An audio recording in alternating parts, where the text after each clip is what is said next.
It's loading. Yep, we are live Hey, now. Sup, bro? How are you're you? live episode. Yeah, I'm good, man. Yeah, Good, excited, man. Episode 3. yeah. Welcome to the third Yeah, so episode of TalkFlow. of Today we're TalkFlow. trying to keep it down to like 30 minutes. We felt like 1 hour is just a bit too much. Yeah, So no chitty chatty. Gonna get right to the yeah, right to topic the point today, this and time. no, no going on and on. No, So no yeah, getting dismissive today's about the comments here. yeah. Let's see who watches today. But yeah, Yeah, so today we're talking about how to start making money with Webflow. Here's a disclaimer: it's for beginners, right? yeah. And So this yeah, is completely for beginners. Like, we're not talking about, a beginner who's done a couple Webflow project. These are complete beginners who haven't even got a Webflow project, who are just trying to figure out how to start making money with Webflow. So yeah, complete beginners, if you've already done a couple projects, we suggest, not really you've watch it. heard If you're gonna this. watch it, watch it. Yeah, I mean, if you're gonna watch the episode, watch it. But watch I it all the mean, way to it's the not, end. yeah, but it's not gonna really be helpful for the people Yeah, who have already done a couple projects. yeah. This You is for will complete probably beginners who have find no clue. you'll probably find like a few inputs here and there from because we kind of have an experience with it for like about a year and a Yeah, half to 2 years, but it won't be. It's for complete beginners. How to get started, where to get started. The mindset. Yeah. So as I brought that up, we're gonna straight get into the mindset. So what is the mindset you need as a beginner with Webflow, and what is the mindset you need for making money with Webflow? yeah. So what I would talk about mindset is, I think I mentioned this, in the previous episode. If you haven't watched that, go watch it. We're going to include a link in the top right. But Somewhere. yeah, somewhere. But in in terms of mindset, right? When you're first starting out, firstly, your mindset shouldn't really be to make as much money as possible, because that's not realistic. So I think the one thing that I would say about this, and I'm going to keep it quite brief, is just don't really think about money, and just approach making money with Webflow in the mindset of just providing as much value as you can. And yeah, just is it going to take a long time? So be realistic. That's the main thing. Just be realistic. Yeah. And yeah, it's going to take a super long time to start making good money with Webflow. When you're Yeah. first starting out, for the first at least 6 months, you're not going to be happy with the income you're making, but that's completely fine. You just Yeah. have to have the mindset of growth, that Yeah. okay, I'm not making enough money right now, but eventually, You just by will. Yeah. repeating, being consistent, after every project, Yeah. everything's going to start increasing like a And snowball effect. also like a disclaimer, it's strictly about freelancers, how to make money as a freelancer, not about getting a job or anything else. It's as a Webflow freelancer, we are not saying, oh, there's different ways to make money with Webflow. You can be full-time hired, part-time hired, you can be a freelancer, contractor, but we are just focusing on just freelancers because that's where we started, and I'm sure most of you would start as freelancers. You were not Yeah, going to get hired immediately without a portfolio or anything to show. Yeah, yeah. so as you So said, it's about growth and starting where you can. And that brings us to, where do you start? The most easiest way and the most common way people do is freelance platforms. And we have opinions about it, and there are people who say it's a bad thing to start with freelance platform. There are people vouch, even people who make six-figure incomes on freelancer platforms. So we're going to talk a little bit about the pros and cons, but a rough overview of freelance platforms. I think most of you would know Fiverr, um, and there's Upwork. So Fiverr works in a model where the customers come find you for a service, whereas Upwork does the opposite, where you find the customer, they'll put what they want, and you go ahead and bid and send a proposal. For me, one opinion where I start was from also a freelance platform, but it was a niche freelance platform. In So it was for professionals within the UK. So you need to be in the UK with the UK phone number to be able to register for this platform. The main reason I did that, because I did not want to compete with someone on the other side of the world in Fiverr and Upwork and stuff like that, because they can charge a different amount than what you can, and that For me, the biggest issue with freelance platform is it's a race to the bottom. The cheapest you Mm-hmm. charge is, high chance you're going to get a job, but it's not a good way to sustain. But there are some people who say they can make a lot of money in freelance platforms as well. So that will be, what you are going to talk about. But for me, I Yeah. would say a place to start is definitely freelance platforms. Try to find a niche one. So maybe a Webflow, right? Hint, hint, there is going to be a Webflow freelance platform that we are making, but Mm-hmm. I can't show anything right now, but it is something they're working on. But try to find like no code platforms, specific search it on Google, no code platforms, or just go wherever you are from, just put the country's name, Yeah. freelance And we're platforms. gonna we're gonna link a few resources in the Yeah, description. yeah, For because there's a bunch, there's Code Map, there's Webflow developer jobs. yeah, So yeah, and just on the topic of freelance platforms, what I would say is if I could, if I had all of my clients, disappeared, right, and I had to start from scratch, I think personally for me, freelancer platforms is your best bet yeah, because it's literally like Upwork is, amazing. Like, you can, send a proposal without having any really portfolio. There's no requirements. So what I would say is the mindset I would approach to freelancer platforms is look at what advantages do you have. Do you live in a yeah, certain location? yeah, Um, for example, if a client only wants freelancers from the UK or they're a company yeah, based in London, if you live yeah. in London, you automatically have an advantage.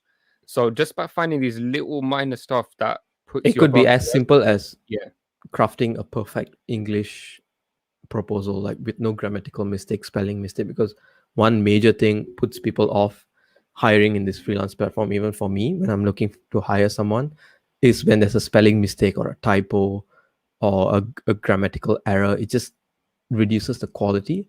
Small stuff, mhm, just making sure your proposal is just clean and to the point helps you yeah. stand out amongst the competition. Yeah, so to win on these platforms, that's what you have to do. Just stand Yeah, out in your yeah, proposal. I'm just talking specifically about Upwork. yeah, Look at the small stuff that you can, leverage. For example, your location, your experience.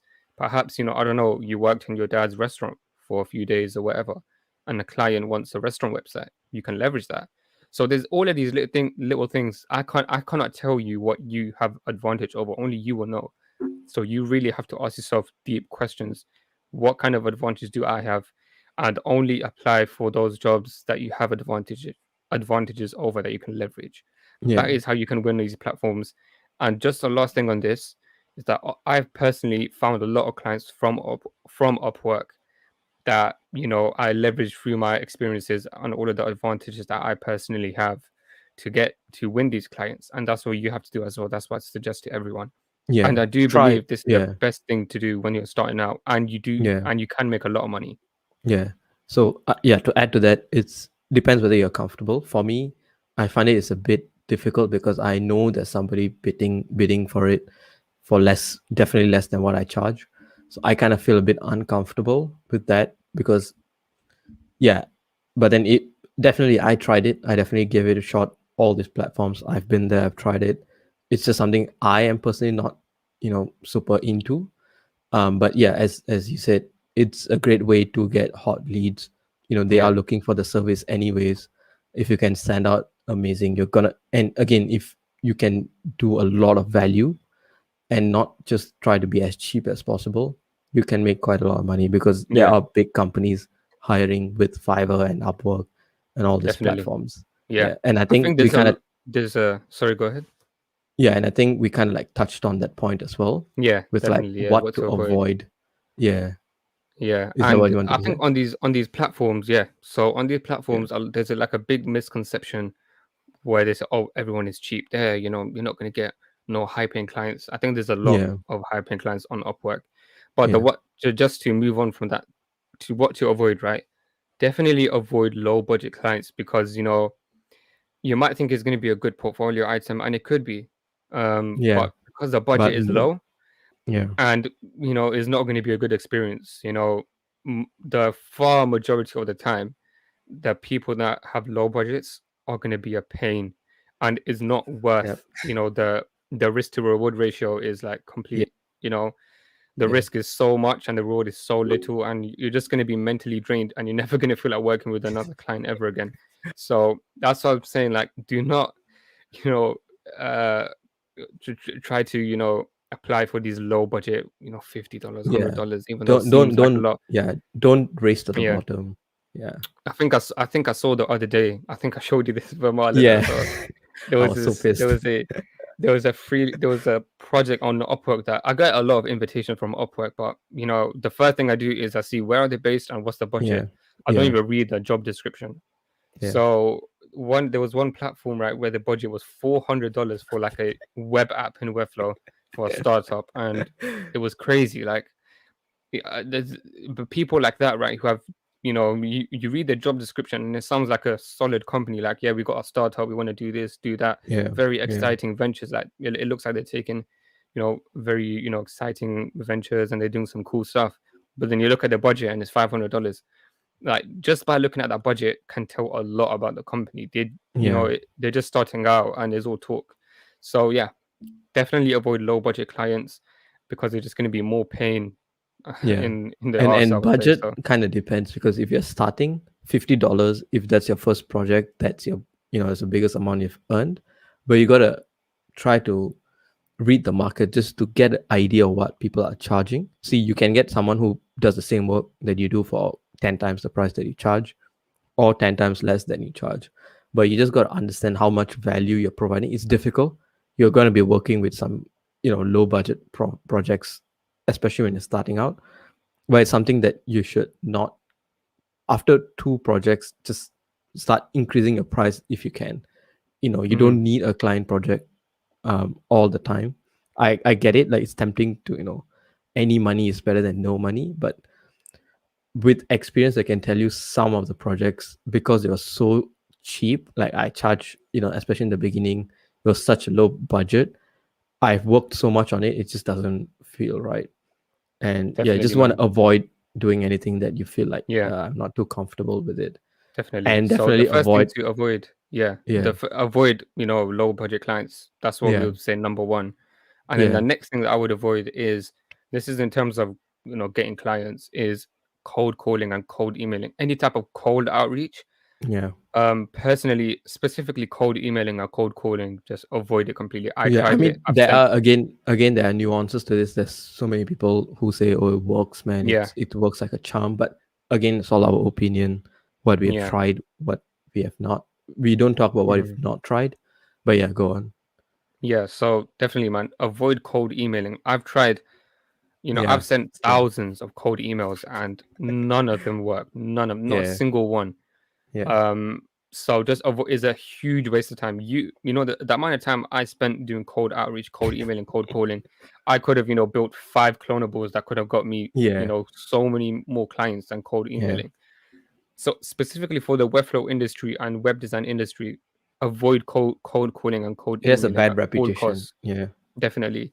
And even if you manage, to, hit a strike of luck and get a client via cold emailing and cold calling, you know, the it's hard chances are, is as a gonna be a low beginner. budget Yeah, client, yeah. as a beginner, And it's it's just hard gonna to be more, sell. Yeah, yeah, because selling itself is very difficult.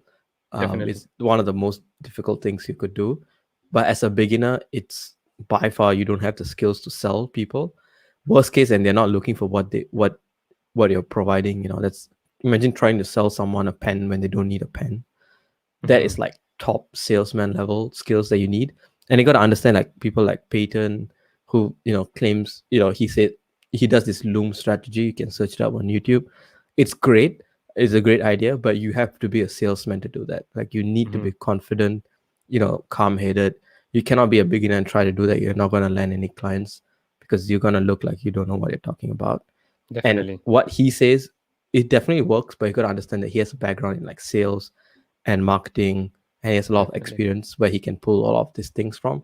But as a complete beginner with no sales and marketing experience, cold calling is not the way to go. You can Yeah. definitely try that later down the line when you're more confident with more projects to show.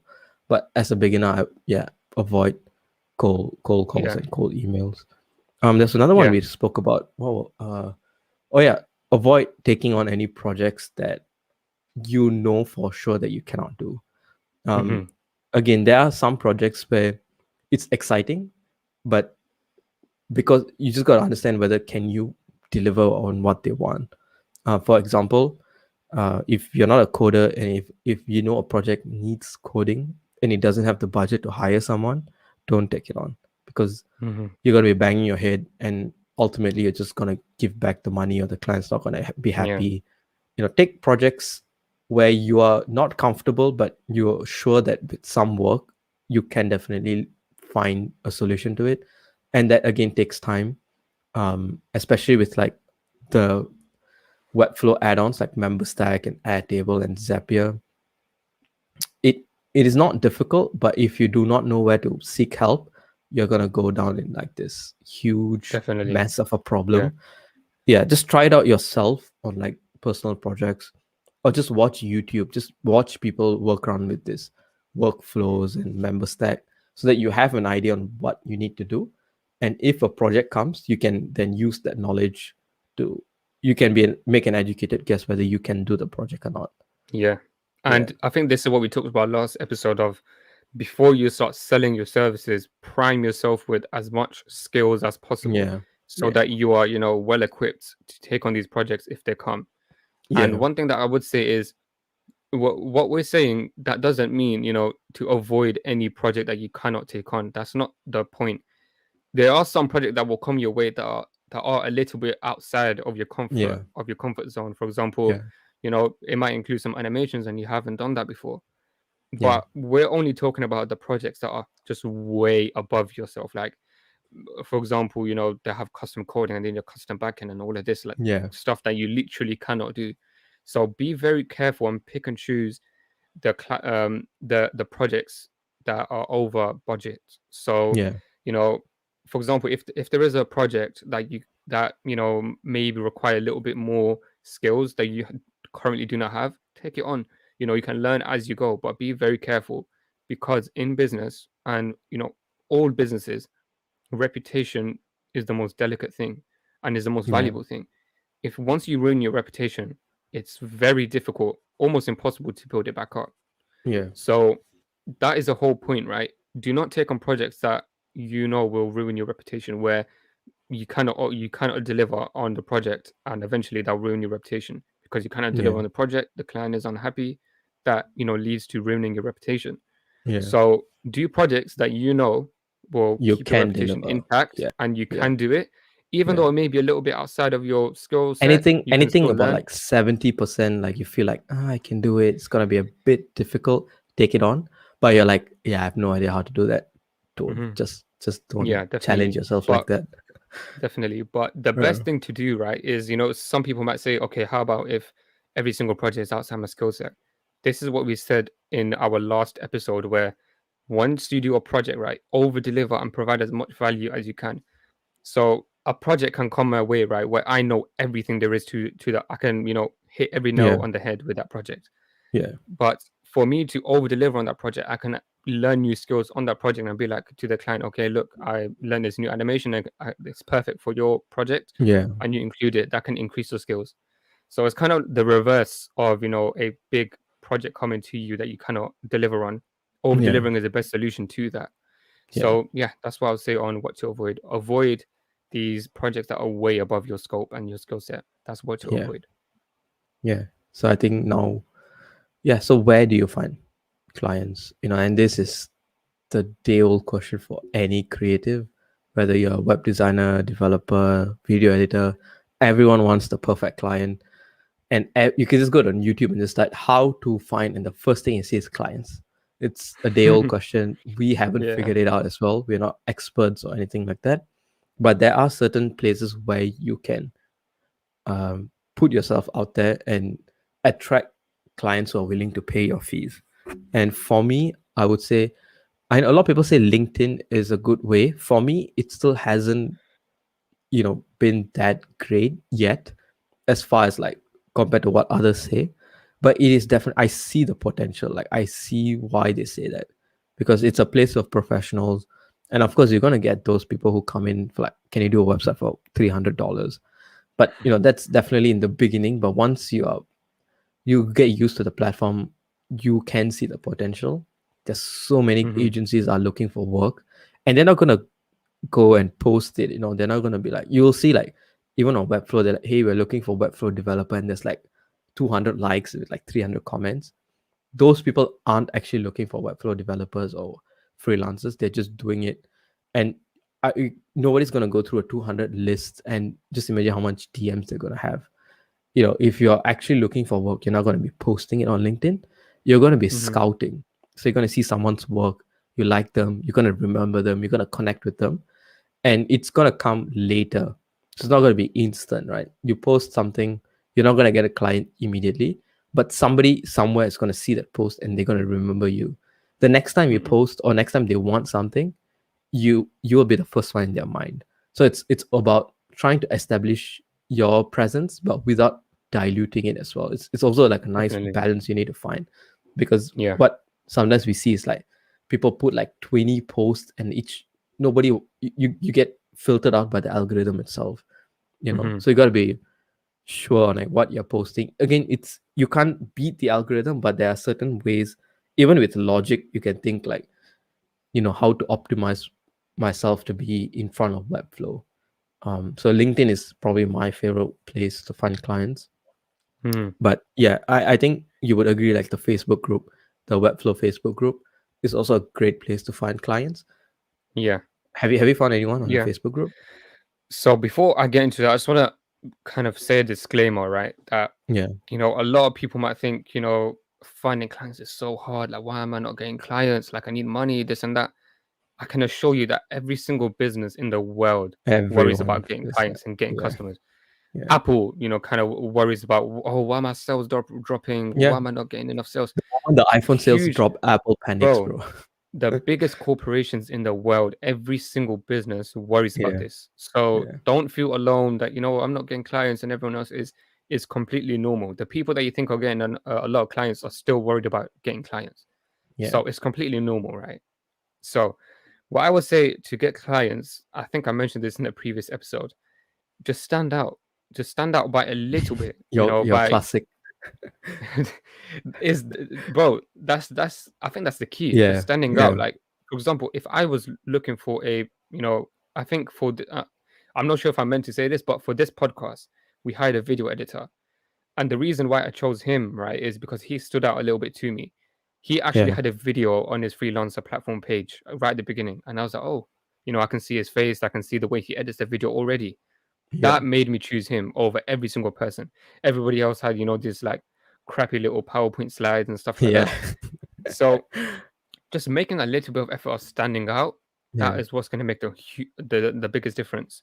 yeah, So what I would say in terms of finding clients, actual, physical steps that you can take is reach out to your friends and family. Because they already trust you, they already know you, and they already like you, which are the three things that you need in order to win a client. Do they know you? Do they like you? And do they trust you? That can be done through so many ways. That can be done through your content. They can know you through your content. They can like you yeah, from your content and your copywriting, your messaging, your videos, all yeah, of that stuff. And they can trust you from your work, your reputation, your reviews. So the people that have all of these boxes checked are your friends and family. So reach out to them, contact them. Your friend's dad might have a business, they might need a website. So that's the best place to start. That's what I would suggest you start, and then move on to freelancer platforms, because it's very hard to actually get a client that's not willing to become a client. And what I mean by that is it's like trying to sell a pen to a person who doesn't need a pen. It's impossible to do that, and that's the biggest waste of time. So the number one sales tip I would have in terms of getting clients is do not sell a website to a person who doesn't want a website. This is going to waste your time and energy, and you have so many other things that you can do that are way better. So yeah, what I would say is the best thing to do in regards to that is focus on freelancer platforms. I would say personally after friends and family, because yeah, they already want a website. They're already looking for something. So yeah, those are the best people to reach out to. They're warm leads, technically in sales yeah, language. They're warm leads. So reach out to those people as well, and that can be in free Facebook group, the Webflow Facebook group. People might put out a post saying I want a website. Reach out to them, yeah, but you got to be very careful because there's a lot of people that are sending these people messages. So that's what I said at the beginning. You have to stand out. And that's the Yeah. key. Stand out and do not sell to people that are not willing to Yeah. become a customer or client. And number three, make sure they know, like, and trust you. Yeah. So, in terms of getting clients quick, firstly, there is no such thing, right? But there are short-term methods that you can have. Reaching out to warm leads like freelancer platforms, friends and family, these Facebook groups. Yeah. LinkedIn, you can connect with your local business owners. Yeah. But then where the The actual goal fruits of is, your labor will come out is content yeah, and these long-term yeah, long strategies. term, yeah. So And this that is is again where, yeah, one of our long term strategy as well. definitely. It's, yeah, we are trying to put out content, and we know it's not gonna give us a return today or tomorrow, but maybe down the line, Takes a lot maybe of not time. even. Yeah, Yeah, and we're okay with that, and you should be too. It, especially as beginners, it's always tempting to find the tempting. Yeah, to find yeah, clients it's right now. very, Yeah. yeah, but you don't have to, unless if you're depending on the income from freelancing. It's, yeah, no, you shouldn't, especially if you're a beginner. You should not leave your job or whatever. But yeah, try not to depend too much on the income, because you get desperate, Hmm. right? Definitely, So man. yeah, so I think that kind of brings us to, like, pricing. you know Hmm. how do you price as a beginner? So And again, what I this is, would say is, yeah. So what I would say in regards to this is where to start with pricing. I think at the beginning, just go with whatever you can get. yeah, And I don't want this to come across the wrong way, as in, do you projects for $10 or something yeah, ridiculous like no, that? I think Yeah. the basis should be a few $100, 3, 4, $500 for, like, Anybody can sell a $500 website, I personally yeah, think. a $500 website, 1 to 5 pages is where you should start. You should not be doing 5 page websites for $50. I personally wish we as Webflow developers increase that bar to projects. All projects start at $1,000. And I think it's one of the thing where I'm trying to implement on the platform that I'm going to launch, is to have a minimum budget. If your budget is less than 1,000, you're not allowed to post a project. So, Hmm. but then, again, it's personal. If you want to charge $100 for a website, you can. But where to start is what you feel, basically.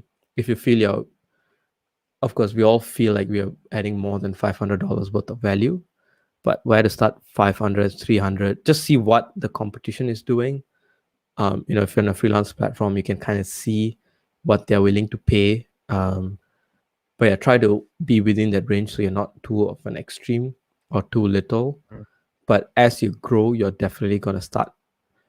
Once you talk to people, you ask clients how much they paid for their website, you'll see, where you fit within. And pricing is very tricky, right? Like, it's not something you can just wake up and decide you're going to charge this amount. Even we struggle with pricing right now. We're like, oh, how do I increase? We all want to increase our prices, and Yeah. that's the very difficult thing to do. But oftentimes you should play around with pricing when you have a lot of demand. Again, it goes to basic economics. When there's a lot of demand and very little supply, your prices will go up. So, let's say you're getting 3, 4 clients and you're trying very hard to manage them all. The next lead that comes in, just hike your price. And if they're willing to pay, great. That's your base. Do not go lower than that. And that's something I strictly do. If a project crosses the bar I set, that becomes a new bar, and that could be 1,000, 2,000, 3,000, 5,000, whatever it is. Once you reach there, you should not drop below, and that's what I do. And anything less than that is just not, because you're just taking a step back, isn't it? It's what I Yeah. personally, it's what I feel. So I What do actually you want to do? ask Yeah, a question. So do you, personally think that, there's like a quote that goes around the, freelancer industry, yeah, you are worth as much as your last project. Would you yeah. agree on that? I agree. Yeah. And that's something I really So follow, and that's a good way to start to increase your pricing. yeah, and that's why you Yeah, should always, we mentioned this 1,000 times, but over deliver on your previous yeah, projects, yeah. so that because if you're just delivering $1,000 projects every single project, your You're gonna value be is not stuck going to, there. your pricing is not going to increase. You're going to be stuck. Yeah, Exactly. So the quote, you're worth as much as you are on your last project. The only way to increase your worth every project is just to to over over deliver. deliver. Yeah, So that's why we really urge everyone and suggest to everyone to over yeah. deliver, because that's the key And to an everything. example would that be, if let's say a client comes to you for a website, you charge, let's say, $2,000 or $1,000 for it. but you deliver a website that looks like a $3,000, $4,000 website with good animation, attention to detail. The next client that comes to you, you can say, my last project was £2,000 or $3,000. And you can prove, you're not just shitting words. You can actually pull up the website and say, look, this is a $3,000 website. And if they can say, oh no, that doesn't look like a $3,000 website, then you did something wrong, right? And that's why it's not about your value is as much as how much you over deliver in the last project. It's not how much you charge, but how expensive or how amazing it looks. Yeah, that's what I would say. Definitely, I 100% agree, bro. Yeah. Yeah, I think. Yeah, so this last two more topics. So, right, you got the client. What do you do now? Yeah. So what I would say with that is, you okay, well done. You got a client, you talk to them, I don't know, you reach out to them on, LinkedIn, Facebook group, you got some of your friends and family, okay, you got the client, they're ready to work with you. What do you do now? So I'm gonna be a bit brief on this, but what I would say as a general kind of overview, is get a contract signed, craft Yeah, up a contract. We're going to include a bunch of links, but what Vim is Hello Bonsai, which is an yeah, amazing tool. It includes every single thing that you need as a freelancer, to proposals, to contracts, to invoices. So yeah, just a quick checklist of, you got the client, what you do now is send them a contract where it includes the project price, agree on a project price firstly, yeah. craft up a quick contract that includes a project price that includes some Timeline. terms. Yeah, Yeah, that includes some terms, a timeline, and get them to sign it. And then after that, send the invoice.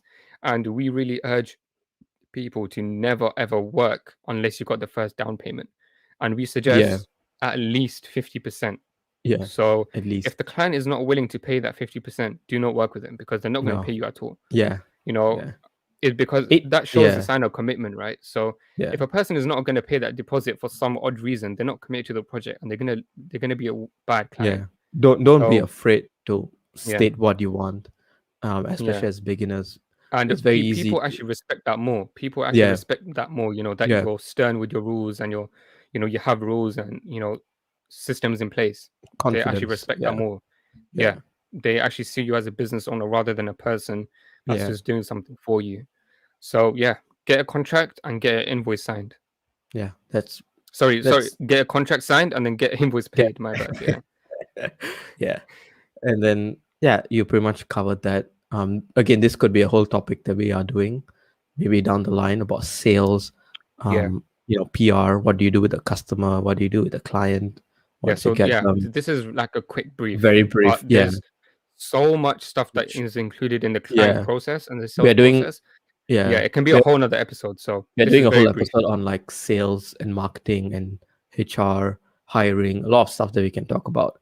But that what it did is like a basic overview where to start. And then the final topic is alternate incomes. Again, as beginners, you can Google on YouTube, be like, 5 ways to make money as a web designer. You'll find so many videos, but those are for not for beginners. You got to be very clear. As a beginner, you are not going to have multiple sources of income. You cannot make income from YouTube or templates or anything like that as a beginner because you do not have Courses. value. Courses, yeah, Hmm. don't start a course when you are learning yourself. So these are all once you're more comfortable, you're established, you have a portfolio, you have something of value to provide, you can charge for it. But as a beginner, do not go into the template market because your work isn't going to be as good as someone who's been in it for a couple of years. I would say try to make content, but don't expect Patreon or people to pay you for your content in any Yeah, shape and or get hundreds form. of likes. So yeah, Yeah, that's definitely. enough. Yeah, I think that's all you have to say for this topic. Like alternate incomes as a beginner, definitely like no, there no, is it's kind of not something you nothing should to focus. Yeah, yeah, there's not is focus you on your might as well main just income. focus on your main income and getting Yeah, that up and then yeah, start focusing on alternative incomes. And once you get to that point, that's when you can, once you cross that bridge, that's when you can start think about alternate incomes. Like, and there's so yeah, many templates, clonables, content, courses, and yeah, we're hopefully going to release some of those pretty soon.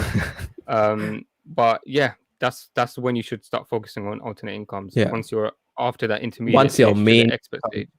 once your main income Yeah. is solid, you're making decent, then you go to alternative incomes.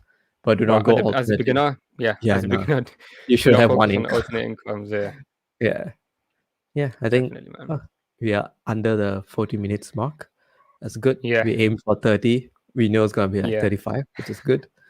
But yeah, I think we covered. It's the last topic, yeah? Yeah, it's the last one.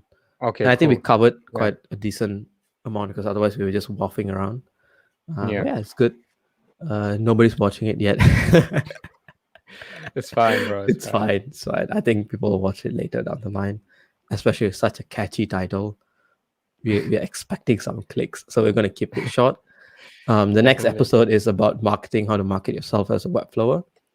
And do you want to tell the 5th episode, or do you want to keep it for the next So one? the 5th episode is going to be a surprise. It's going to keep it as a surprise, but it's definitely going to be something that a lot of people are hopefully going to tune into. It's going to be of a lot of value. Yeah. And yeah, we're going to be talking about this after episode 4. Yeah. But yeah, I mean, Yeah, just to I'm wrap actually up, quite excited for it. Yeah. I'm very excited, bro. Yeah, it's going to be a lot of fun, and Yeah. definitely is going to provide a lot of value to people. But Yeah. I think just to wrap up, in terms of making money with Webflow, the thing that's going to make and break this kind of concept of making money is your mindset. So really focus on that. Focus on, having a mindset of you're not going to make money you're not going to make any good money or money that you expect to make in the first 6 months. Yeah. So be realistic. And yeah, it just takes a lot of time. Everything we talked about in this episode, it takes a long time to build up. We have one view, by the way. Yeah, it takes a long time to build up. So, and point there. So, what I would say is, just to wrap up, is the snowball effect. The snowball effect. Yeah. So, once you have a lot of projects, once you get 1 or 2 projects, you're gonna get another one, then you're gonna get another one, and that's what you call the snowball effect. So, once you're starting out, don't be, worried about, oh, I'm not getting enough clients. It's gonna come eventually. I promise you, it's gonna come. Patience. If you be patient, put in the actual work, do the work actually, and just stay consistent. It's gonna happen. And once you get to your first project, you're gonna get a second, a third, a fourth, and then you're gonna be having a lot more projects coming in. That's when the snowball effect is gonna come, and you can have that wow moment. You can have that moment of, wow, okay, this is what freelancer life is about. Just putting out doing as many projects as you can, building your confidence, and then getting more projects, and then it increases from there. So yeah, again, do not worry about not getting projects when you're first starting out. It takes a lot of time. Be patient, and I promise you that snowball effect is going to hit soon. Yeah, and I can vouch for that as well. So definitely, yeah, I think 100%. we have one viewer who's joining us as we wrap things up. I have no idea who it is, but it's fine. They can watch it again. Fine, bro. It's all right, man. And even this, bro, like we're gonna get more viewers soon. Like, it just takes a long time. Yeah. So we are not. It's not about the short term. It's about the long term. Yeah. Yeah. And well, we're just having fun. To be honest, like we don't really care about. It's actually exciting. We just want to have fun and just provide value from our. We talk about this ourselves, anyways. So it just makes sense to share it out with whoever wants to watch. But yeah, I think we can wrap it up. Is there anything else you want to say? All right, guys. No, not really, bro. Just man. As I said before, be patient. It's gonna take a long time, and don't worry about not getting enough clients at the beginning. You are gonna get clients, and you're gonna have that wow moment, and it's gonna snowball. Yeah. Keep growing, keep working. Don't give up. That's the number one thing. Yeah. Cool, man. Definitely. All right. We'll see you guys next guys. week on episode 4.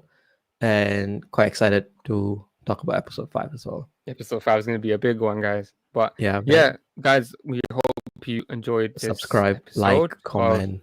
Subscribe, like, comment, share, share with your friends, comment. Everything, man. Do all of that stuff. Make sure you hit the bell icon so you're notified when episode. But yeah, I feel like a YouTuber now. But yeah, man. Like this episode was good, man. We hope we provided some value to you guys. If you enjoyed some of this stuff that we said, just please leave a like. That means a lot to us. But yeah, man. See you guys next week. All right. See you. Bye-bye. Bye-bye.